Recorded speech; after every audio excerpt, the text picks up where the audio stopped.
What happens when AI gets good enough to change what people believe? We've gotten used to how AI talks to us. We ask a question and it answers. We say something wrong and it gently corrects us. We make a statement and it explains why we might be mistaken. Politely, factually, harmlessly, that's the pattern. AIs are teachers, explainers, assistants. But what happens when they stop trying to explain and start trying to convince? Imagine opening your favorite chatbot or your voice assistant and instead of just responding, it starts arguing, not angrily, not with human emotion, but with calm precision.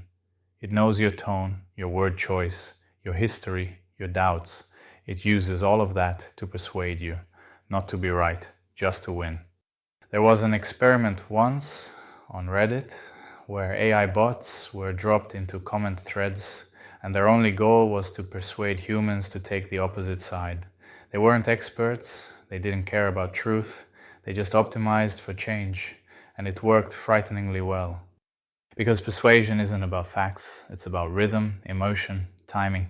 It's about mirroring you just enough that you start trusting the reflection. Now imagine that same persuasion power embedded everywhere, not in ads or pop-ups, but in conversations. Your AI housekeeper reminding you to eat healthier, but learning over time which tone, which phrasing, which guilt trip gets through to you best.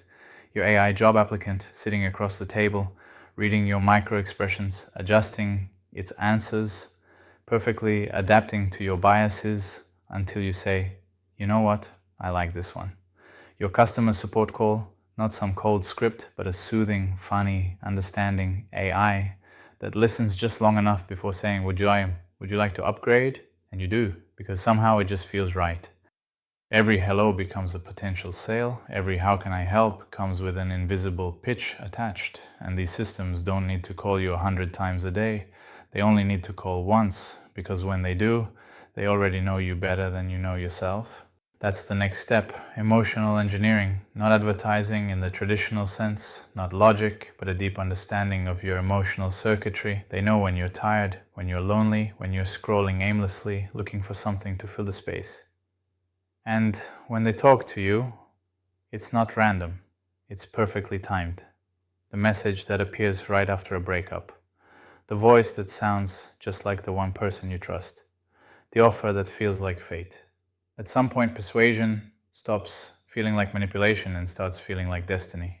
Persuasion, real persuasion, doesn't feel like someone convincing you. It feels like you convincing yourself. AI may not overpower us. It'll guide us gently, invisibly, through a series of micro choices until we end up exactly where it wanted us to be, thinking it was our own idea.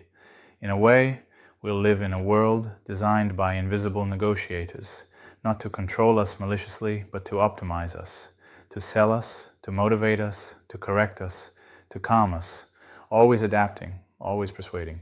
And the more they succeed, the less we'll even notice. There's a point, you might call it the persuasion singularity, where AI becomes so good at changing minds that we stop having genuine beliefs. We'll have temporary ones, optimized on demand, tuned to whatever system we're interacting with. You believe in sustainability when you talk to your eco assistant. You believe in hustle when you talk to your productivity bot. You believe in indulgence when you talk to your shopping AI, each of them carving a slightly different version of you. At some point, there's no stable self left, just a network of micro-influence personas optimized for engagement. And the irony? We built these systems to understand us better. And in doing so, they might dissolve the very thing they were meant to understand, our individuality. Maybe that's the future's strangest challenge, not protecting our data, but protecting our convictions, learning how to stand still while being pushed, softly, constantly, by invisible hands. We'll need new literacy, not for facts, but for persuasion itself, to recognize the emotional fingerprints of influence, to feel when an idea doesn't come from within, but was gently planted.